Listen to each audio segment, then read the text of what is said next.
na-ekwu na adị m ekwu ka ndị Zion minister like yes adị m ekwu na-ekwu na ka ndị Zion minister like ya yes because I want to be the type of human being Prophet Ebuka Obi bụ yes I want to be the type of human being Prophet Ebuka Obi bụ because some people na-asị na marriage you look at the type of love and they show you Prophet Ebuka Obi so no by Imo State today yes so no by Imo State today onwe onye mere invite onwe onye ọgwa na ọ na-abịa but this type of crowd is ochie ya azụ.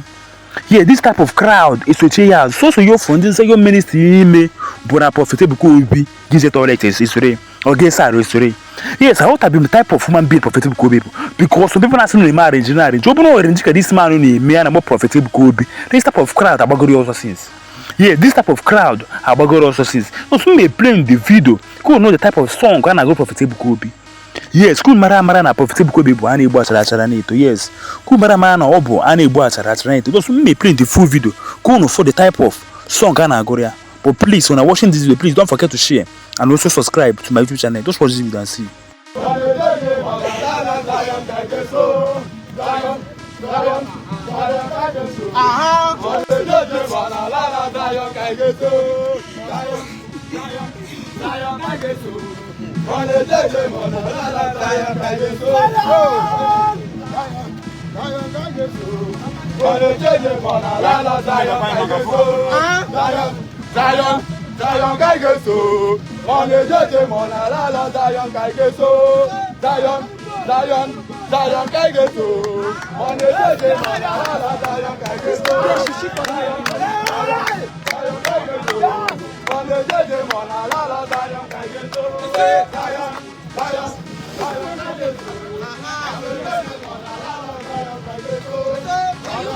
nke ibe ya bụ na Prophet Ebuka Obi bịara nga ọkpala today were 3 million naira nye one of the workers n'ebe a si ya ka eke ndị workers na-arụrụ na that Zion ground na nga ọkpala just me playing the video ko n'ofo ka Prophet Ebuka Obi si were 3 million naira nye yes ọ dịrị izi atọ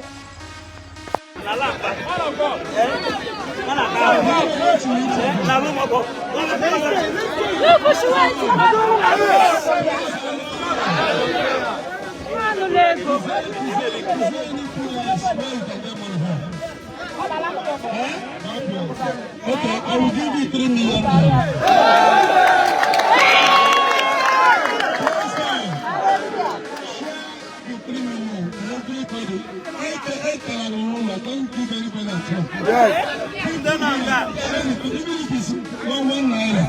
They don't put it in their business. We are not going